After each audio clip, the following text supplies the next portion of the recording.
참 예수님, 안녕하세요. 야곱 투어의 가이드 유인선 야곱입니다. 오늘은 한국 천주교의 역사와 순교사의 이해라는 제목으로 설명드리도록 하겠습니다.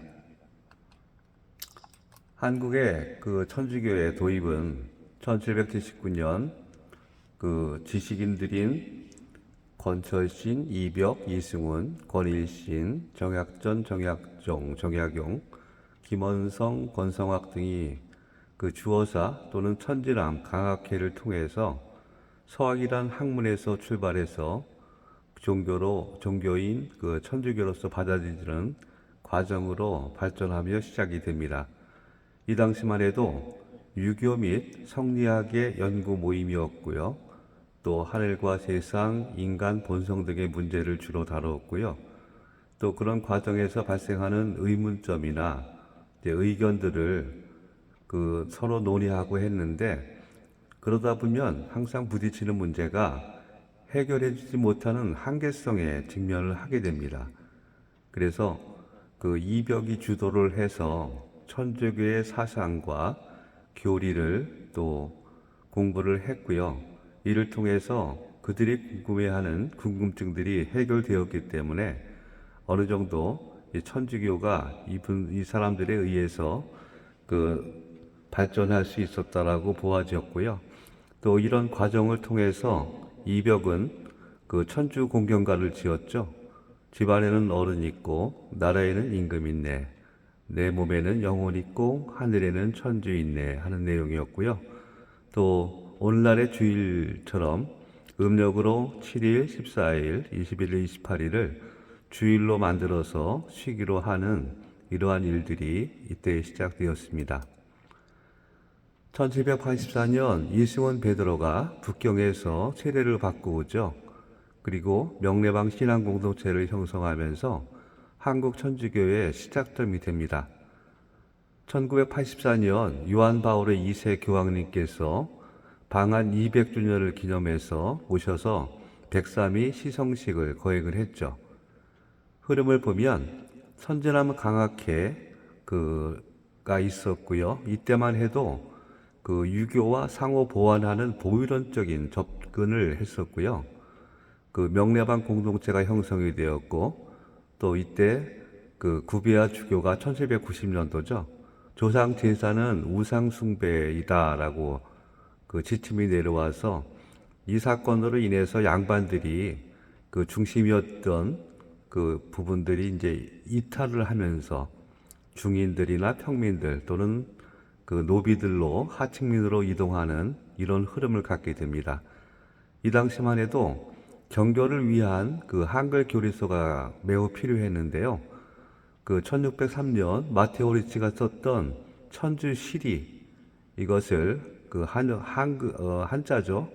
한자로 그 쓰여진 글들을 구해서 읽었고, 또 이를 번역해서 그 정약종 아우구스티노는 주교유지라는 책을 편찬하는데, 이건 한글로 쓰여졌고 오히려 천주 시리보다 더 많은 내용들, 좋은 내용들을 포함하고 있었기 때문에 그 훌륭한 그 지침서가 될 수 있었다고 보죠.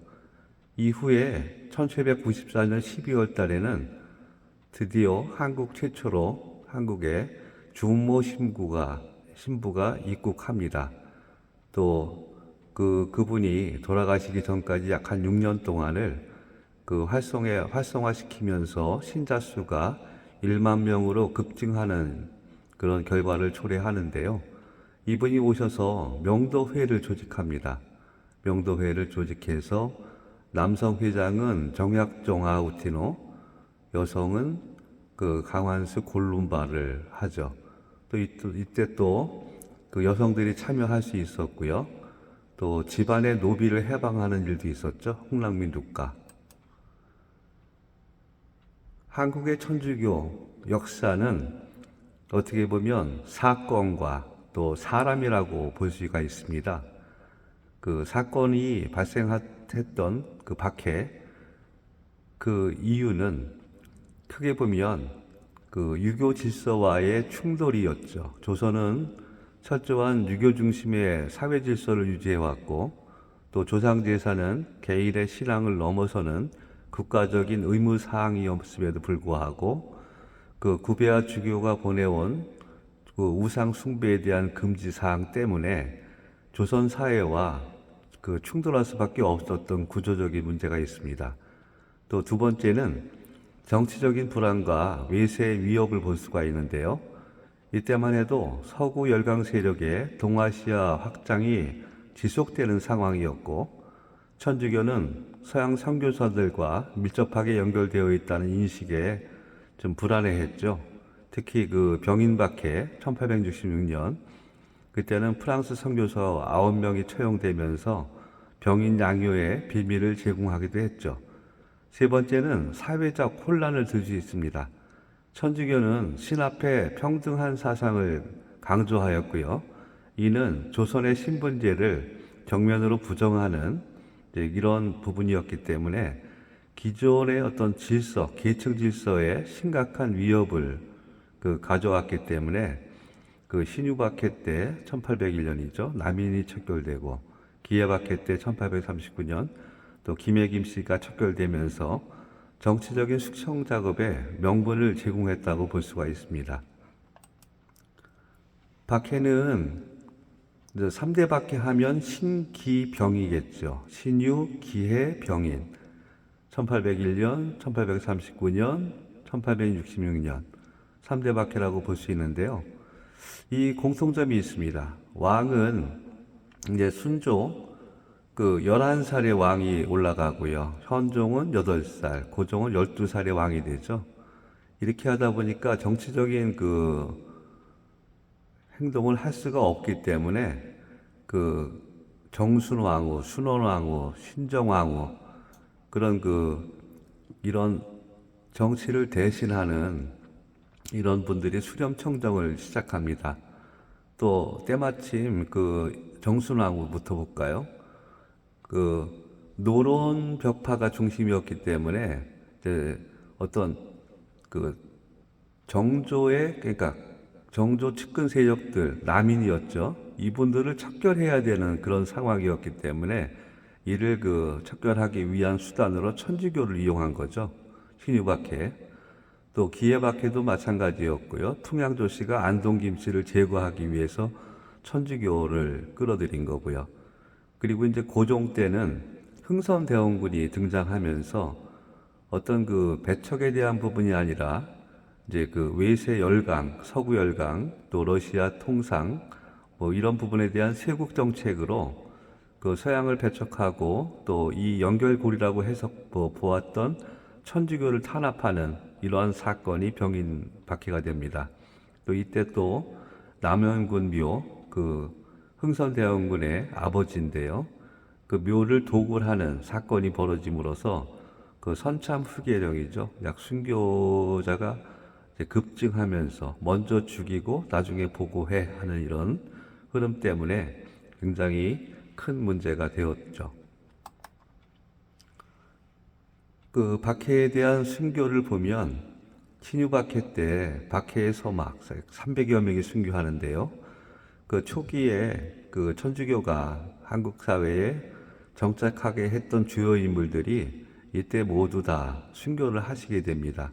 이승훈 베드로, 정약종 아우스티노, 또 주은모 야고보 신부, 강원수 골룸바, 그의 아들 홍필주 필리보, 정철상 가를로, 유한검 아구티노, 조용산 베드로, 최필공, 최필재, 최창현, 윤유호.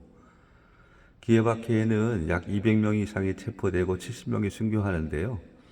이때는 아시다시피 정화상 바오로, 또 유진길, 아구티노, 유광겸, 유중철, 이호영, 앵베르범 라우렌시오, 모방신부, 샤스탕 신부, 또 김대원 신부 아버지인 김재준 이날시오, 또 최경환 프란치스코, 최양업 신부 아버지시죠. 또 어머니 이성래 마리아, 이런 분들이 순교합니다.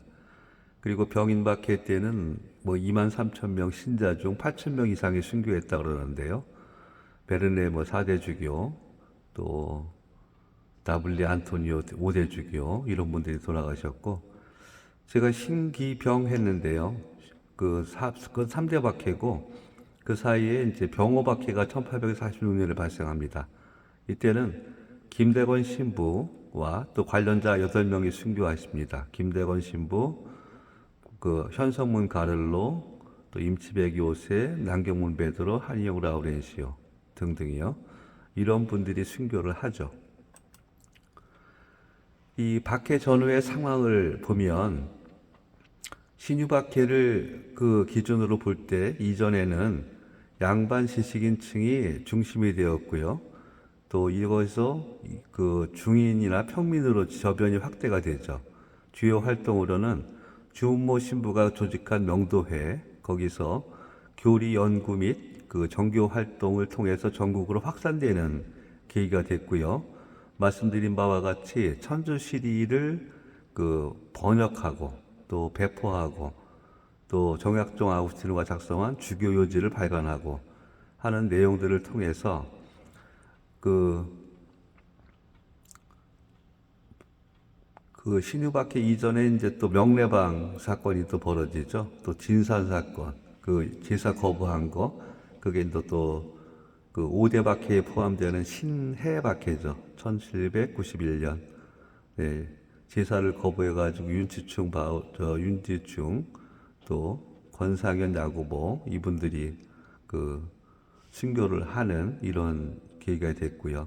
또 주은모 신부 활동으로서 신자 수가 1만 명이 증가했는데 신유 박해로 인해서 이런 분들이 다 사라지죠. 그리고 이제 기해 박해로 1839년 두 번째 박해가 이어지는데요.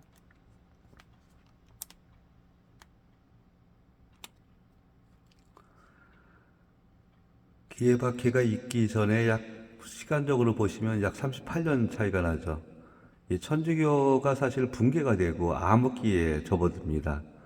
이미 활동했던 많은 분들이 순교하셨기 때문에 천주교를 더 이상 확산시킬 수 있는 인물들이 없었던 거죠. 이때 정약종 아우구스티노의 둘째 아들인 정화상 바오로가 등장하면서 이때는 방향을 사제를 모셔오는 데 주력합니다. 또한 때마침 1831년인가요?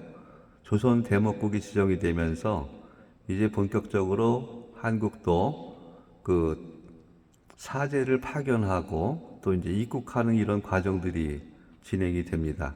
그리고 그렇게 해서 이제 모방 신부, 또 샤스탕 신부, 앵베르 범 라우렌시오 주교 이분들이 한국에 들어오면서 그 아시다시피 그 신학생 3명을 그 유학을 마카오로 보내죠.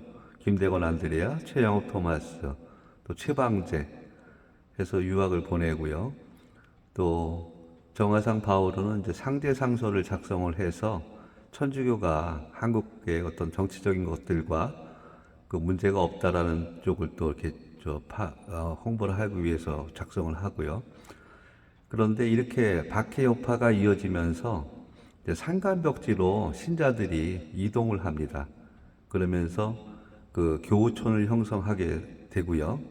이것들은 어떻게 보면 그 바오로 사도가 얘기하는 그 사도행전에 나오는 초기 교회의 모습들을 그 모습들 그대로를 그 현실에서 살아가게 되는 그런 상황들이 됩니다.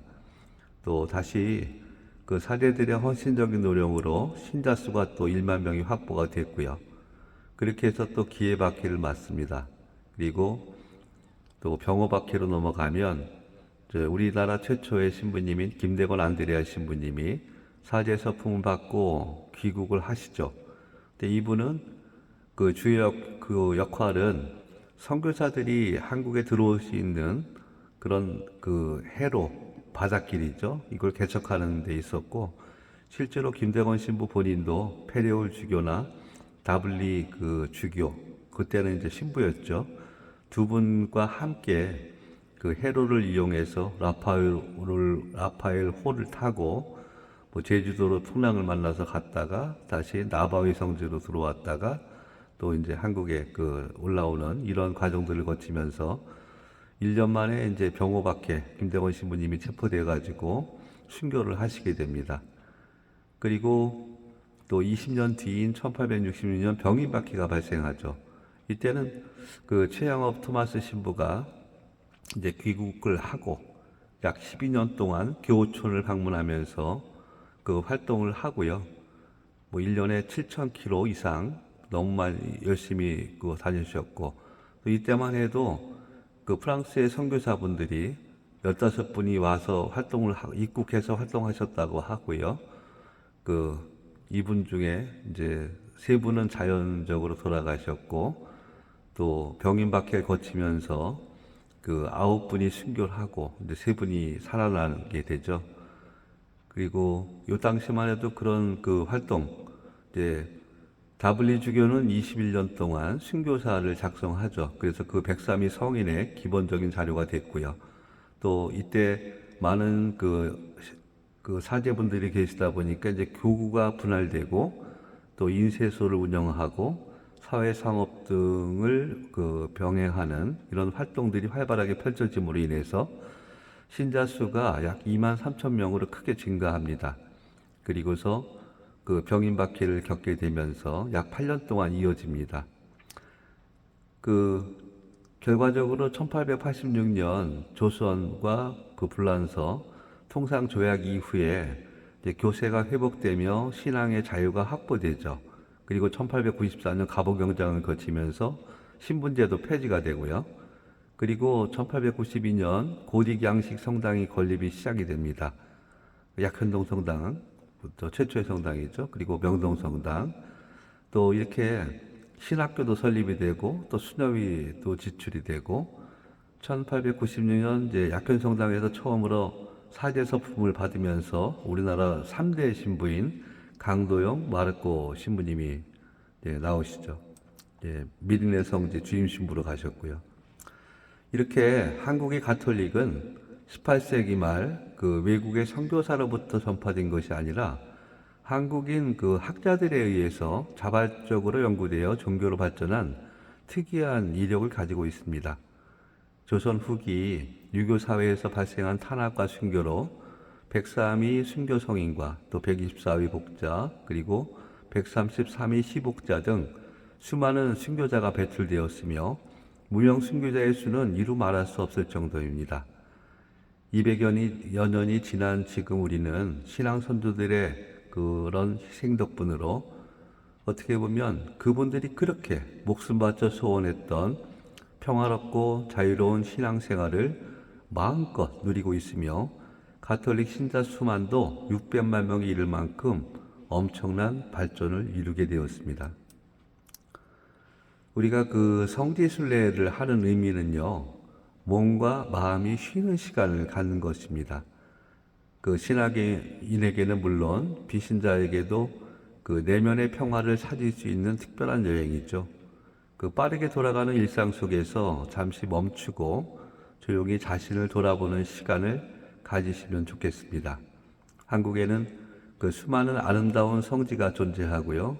그 길을 따라 걷다 보면 자연스럽게 마음이 정화되는 경험을 하게 됩니다. 신앙 선조들께서 걸어온 그 길을 되돌아보고 자신의 신앙을 성찰해 볼 수 있는 귀한 여정을 시작해 보시길 바랍니다. 여행이라는 느낌보다 의미 있는 삶의 한 조각을 찾아 나서고 싶은 분들에게 성지순례를 적극 추천해 드립니다. 한국 천주교 성지순례 지금 167곳이 책자에 있지만 2025년 10월 현재 191곳으로 늘어난 상황이죠. 자, 이렇게 오늘은 한국 천주교회의 역사와 또 흐름을 전체적인 흐름들을 한번 같이 말씀드려 봤습니다. 감사합니다.